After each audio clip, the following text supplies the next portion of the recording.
एक ऐसा दिन जब तुम एक जख्मी फायर फिनिक्स की मदद करते हो और वो तुम्हारी जिंदगी बदल दे।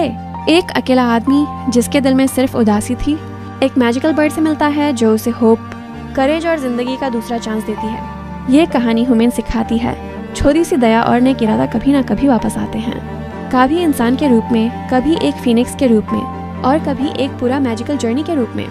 सोच के देखो, एक ऐसा दिन जब तुम अपनी ऑर्डिनरी जिंदगी में हो और एक छोटी सी मदद तुम्हें एक कम्प्लीटली अलग मैजिकल दुनिया तक ले जाए। ये कहानी है एक ऐसे इंसान की जो अपनी ज़िंदगी से थक चुका है, जिसके चेहरे पे उदासी है और दिल में सिर्फ एक सवाल है, मेरी ज़िंदगी का पर्पस क्या है। एक दिन जब वो माउंटेन्स और जंगल्स में भटक रहा होता है, एक अजीब सी आवाज़ उसका ध्यान खींचती है, एक दर्द भरी चीख जो सिर्फ दिल से महसूस की जा सकती है। जैसे ही वो पास जाता है, वो ही मोमेंट लाइफ चेंजिंग हो जाता है। एक फायर फिनिक्स, एक मिथिकल क्रीचर जिसका शरीर आग से बना है, उसके सामने होता है।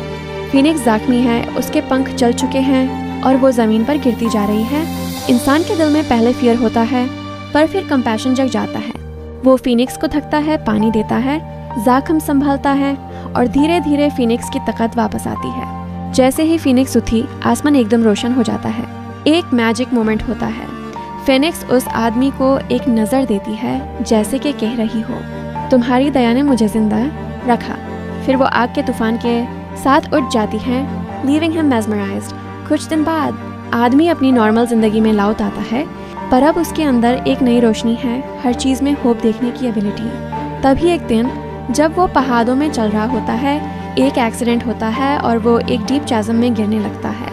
और फिर जैसे डेस्टिनी इंटरवीन करती है, फायर फिनिक्स वापस आती है उसके ब्लेजिंग विंग्स के साथ। वो आदमी को बचाती है और ज़िंदगी का एक और चांस देती है। इस फिल्म का एसेंस सिंपल है, एक छोटी सी दया और नेक इरादा कभी ना कभी वापस आता है। कभी इंसान के रूप में, कभी फिनिक्स के रूप में और कभी एक मैजिकल जर्नी के रूप में। ये स्टोरी हमें सिखाती है कि ह्यूमैनिटी का हर छोटा कदम एक मैजिक मोमेंट क्रिएट कर सकता है। बस दिल से पूरे इरादे होने चाहिए